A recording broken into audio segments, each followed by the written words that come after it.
O Libertador, capítulo 52. O Divino Pastor. Eu sou o bom pastor, e dou minha vida pelas ovelhas. João 10, versos 14 e 15. Jesus alcançava seus ouvintes por meio de coisas com que eles estavam familiarizados. Com um belo retrato da ovelha e do pastor, ele representa sua relação com os que creem nele.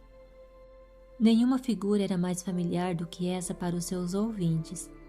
Ao recordarem a lição do Salvador, os discípulos veriam a Cristo em cada fiel pastor e a si mesmos em cada ovelha desamparada e dependente. Os fariseus haviam acabado de tirar uma ovelha do curral, por ousar dar testemunho do poder de Cristo. Excluíram alguém a quem o verdadeiro pastor estava atraindo para si.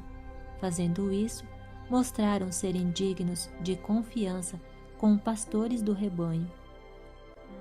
Foi então que Jesus se declarou o verdadeiro guarda do rebanho do Senhor.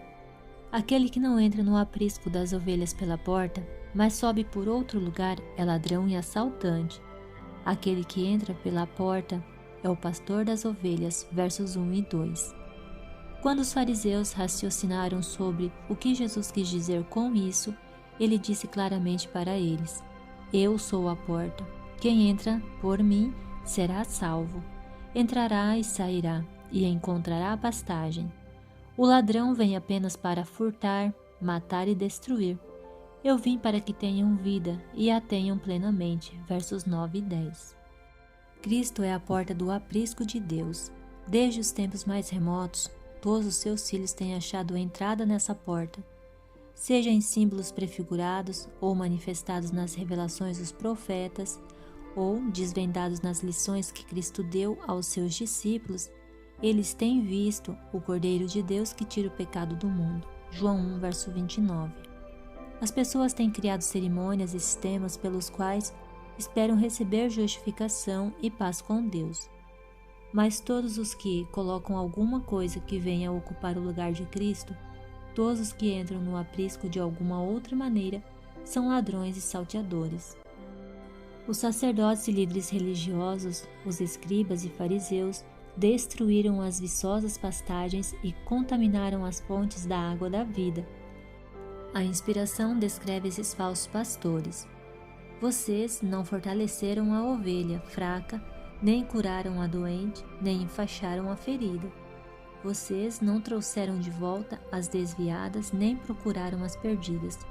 Vocês têm dominado sobre elas com dureza e brutalidade. Ezequiel 34, verso 4. Toda nação pagã teve seus grandes mestres e sistemas religiosos que ofereceram algum outro meio de redenção fora de Cristo, voltando os olhos das pessoas para longe da face do Pai e enchendo o coração delas com medo. Milhões são oprimidos sob o peso de religiões falsas, sem esperança de ter alegria aqui, e apenas com medo do que está pela frente. Somente o Evangelho da graça de Deus pode erguer a alma. O amor de Deus, tal como visto em seu Filho, comove o coração e desperta o poder do nosso ser como nada mais o pode fazer.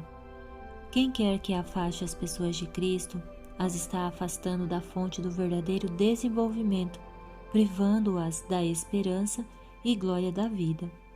É ladrão e salteador. A responsabilidade de um fiel pastor. No Oriente, o cuidado de um pastor pelo rebanho é incansável e constante. Assaltantes ou animais predadores ficam à espreita para roubar a ovelha. Os pastores guardam seus rebanhos, arriscando a própria vida.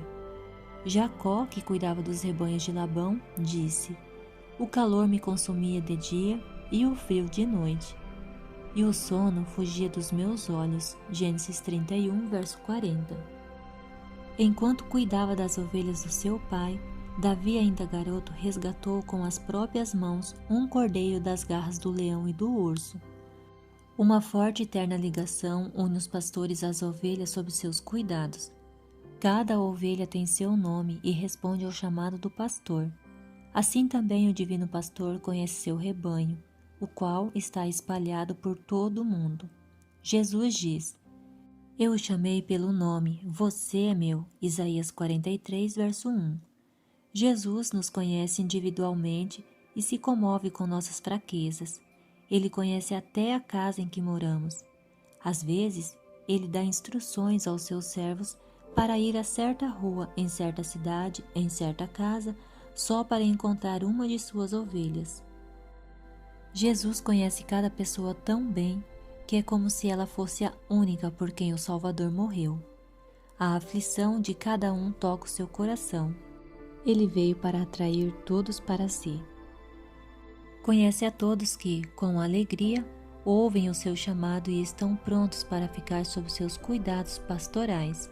Ele diz: as minhas ovelhas ouvem a minha voz, eu as conheço e elas me seguem. João 10, verso 27. Porque as ovelhas dele o seguem. Os pastores do Oriente não maltratam suas ovelhas, não fazem uso de força ou medo. Em vez disso, vão à frente delas e as chamam. O Salvador Pastor faz o mesmo com suas ovelhas. Ele declara: eu a amei com um amor eterno, com amor leal a atraí. Jeremias 31, verso 3. Não é o medo de punição ou a esperança da recompensa eterna que leva os discípulos de Cristo a segui-lo. Eles veem o incomparável amor do Salvador, revelado desde a manjedoura de Belém até a cruz do Calvário. E é essa visão que os atrai, suaviza e subjuga. O amor é despertado no coração deles, eles ouvem sua voz e o seguem. O pastor vai à frente das ovelhas, sendo o primeiro a encontrar os perigos. É assim que Jesus faz com o seu povo. O caminho para o céu é santificado pelas pegadas do Salvador. Apesar de estar agora partilhando o trono do universo, Jesus não perdeu nada de sua compaixão. Hoje, sua mão transpassada está estendida para abençoar seu povo no mundo.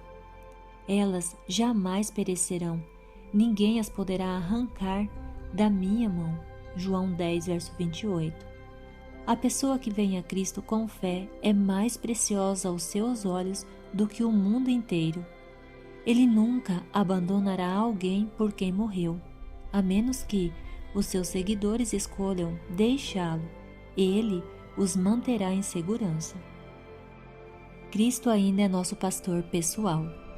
Nosso infalível ajudador não nos deixa lutar sozinhos contra a tentação e, finalmente, ser esmagados pelos fardos e pela dor.